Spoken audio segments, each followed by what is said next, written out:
Bismillahirrahmanirrahim. Esselamu aleyküm ve rahmetullahi ve berekatuhu. Həmd olsun aləmlərin Rəbbi olan Allah-u Teala'ya, salavat və salam olsun Həbibullah Resul Əkrəmə və onun müqəddəs əhli beytinə, şükürlər olsun zülmətdən nura çıxaran Quran-ı Kərimə ki, uca Allah-u Teala'nın izni ilə onu özümüzə rəhbər bilərək, gündə az bir vaxt sərf etməklə öyrənmək üçün yenilənmiş dərsimizə gəldik. Dərsimizə fasilə verməkdə səbəb, izləyicilərimizin tələbi ilə dərslərin daha asan və başa düşülən üslubda hazırlanması olmuşdur. İndi isə dərsimizdə unikal məzmunla çətin qrammatik terminologiyalardan istifadə etməyərək, sürətli şəkildə, sadələşdirilmiş üsulla ən vacib praktik qaydaları öyrənməyə çalışacaq. Əsas diqqətimiz Quranda tez-tez təkrarlanan söz və ifadələrin öyrənilməsidir. İnşallah bu üsul həm əvvəlkilərin davamı və təkrarı olmaqla yanaşı, sizdən də interaktiv qaydada canlı olması üçün, yəni şərh və rəy bölməsində dərsə uyğun Latin qrafikasında da olsa belə ifadələr yazmaqla həm özünüzün, həm də başqalarının öyrənməsinə vəsilə olmanızı rica edirik. Bu kursdan Quran-ı Kərimi ərəbcə bilməyənlər də faydalana biləcəklər. Belə ki, kəlmələrin tərcüməsini eşitdikcə namaz və dualarda istifadə olunan ayələrin mənaları anlaşılacaqdır inşallah. İnşallah dərsimizə başlayırıq. Quran-ı Kərimdə 77.800 kəlmə var ki, onların da təxminən 2000-i tez-tez təkrarlanan müxtəlif kəlmələrdir. Ən çox rast gələni isə 500 kəlmədir ki, təkrarı ilə Quran-ı Kərimin 82%-ni təşkil edir. Bu 500 kəlmənin isə təxminən 190-ı da artıq bizim ana dilimizdə mövcuddur. Bilik, mələk, təfəkkür, inkar, idrak, əməl. Bizə qalır 310 kəlmə.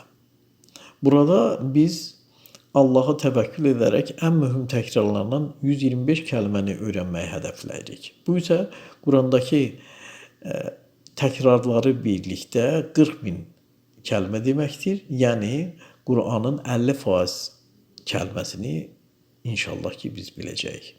Sizlərdən xahiş olunur ki, dərslərdə səslənən hər bir kəlməni bildiyiniz Quran ayələrindəki ifadələrini həmin şərh bölməsində yazasınız. Məsələn, Allah kəlməsi Allahu Rəbbil Aləmin. Huvə kəlməsi Huvallahu Əhəd. Əntə olduqda Əntə Səmiul Əlim. İnşallah birinci kəlməmiz eləməz Allah-u Teala'nın bütün adlarını, Əsma-ül Husnanı, bəna və sifətlərini özündə toplayan, yalnız ona məxsus, heç bir varlığa verilməyən, bənzərsiz və xüsusi bir ad Allahu ismi Cəlaldır. Müxtəlif dillərdə bu adın tərcüməsi üçün istifadə edilən sözlərin heç biri Allah adını əvəz edə bilməz. Hər hansı bir kəlmə də qarşılığı yoxdur. 5 hərfdən ibarət olan Allah Teala'nın kəlməsi əgər əlifsiz olarsa lillah, Allah üçün yenə eyni məna olur. Əgər birinci lam olmasa ləhu olur, onun üçün, yəni Allah üçün mənası da verir. Eyni məna qorunur. İkinci hərfdə olmasa hu olur. Hu sözünün mənşəyi huvədir. Huvə isə o deməkdir və Allaha işarə edir. Bunların hər biri Quran-ı Kərimdə qeyd edilmişdir və müxtəlif birləşmə şəklində mövcuddur. Vallahu, fallahu, lillahi və lillahi və lillahi və əbillahi, Allahu, billahi, təəllahu, təəllahi və s. Quranı oxumadan öncə dediyimiz ayə misalına baxaq. İnşallah Əuzu billahi minəşşeytanirracim. Əuzu sığınıram. Bi burada yerindən asılı olaraq ilə, la, lə olur. Allah, sığınıram Allaha. Min dandan şəkilçisidir. Şeytan, şeytandır. Rəcim qovulmuş. Qovulmuş şeytandan Allaha sığınıram. Quran-ı Kərimdə Allah kəlməsi 2702 dəfə, şeytan kəlməsi isə 88 dəfə təkrarlanır. Tövbə surəsindən başqa 113 surənin əvvəlində gələn Bismillahirrahmanirrahim ayəsindəki kəlmələr birlikdə 2980 dəfə təkrarlanır. Baxaq. Bismillahirrahmanirrahim.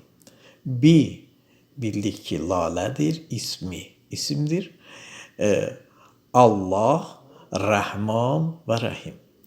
Rəhimli, mərhəmətli Allahın ismi ilə. Burada baxırıq, Allah kəlməsi 2702 dəfə, ism cəmi ilə əsma 39 dəfə, Ər-Rəhman 57 dəfə, Ər-Rəhim 182 dəfə təkrarlanır. Bu dərsimizdə 50% hədəflədiyimiz kəlmələrin 3,3% artıq öyrəndik. Bununla da dərsimizi yekunlaşdırırıq. Vəssalamu aleykum və rəhmətullahi və bərəkatuhu. Növbəti dərsdə görüşənədək inşallah.